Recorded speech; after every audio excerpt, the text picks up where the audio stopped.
È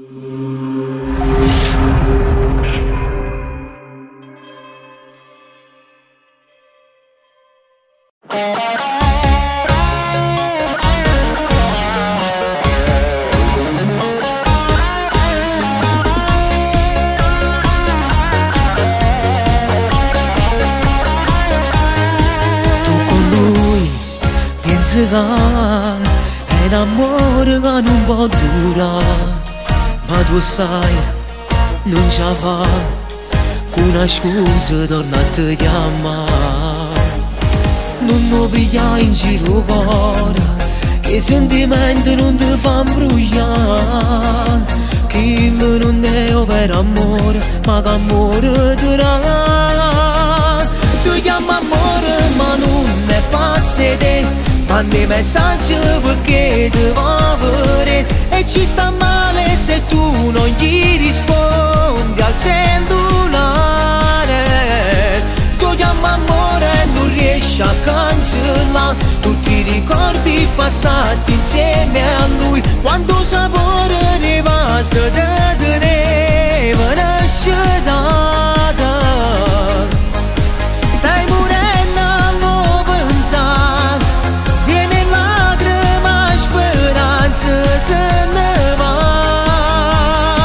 Ti chiamo amore ma non lo può capire, che sta è una storia perduta insieme a essa può soffrire. Solo lui ti può dare quell'amore che ti fa sognare, e se poi svanirà non ti importa e non ci vuoi pensare. Giuro la chiave sto cuore, a sto marijuana non lo fa trasire, che non è innamorato o solo soffrire.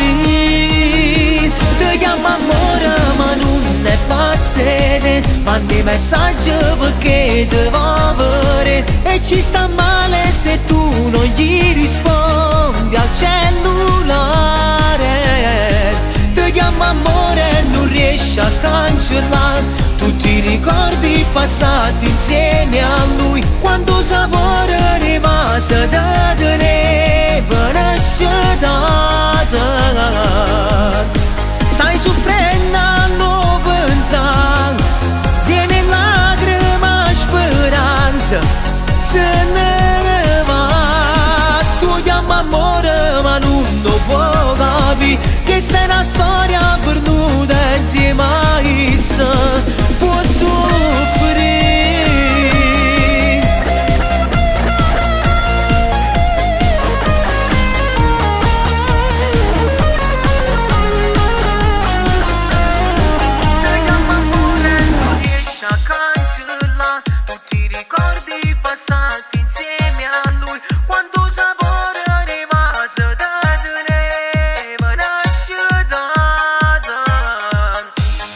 Stai soffrendo a non pensare, insieme lacrime e speranza se ne va. Tu chiami amore ma non lo può capire, che sta è una storia perduta insieme a essa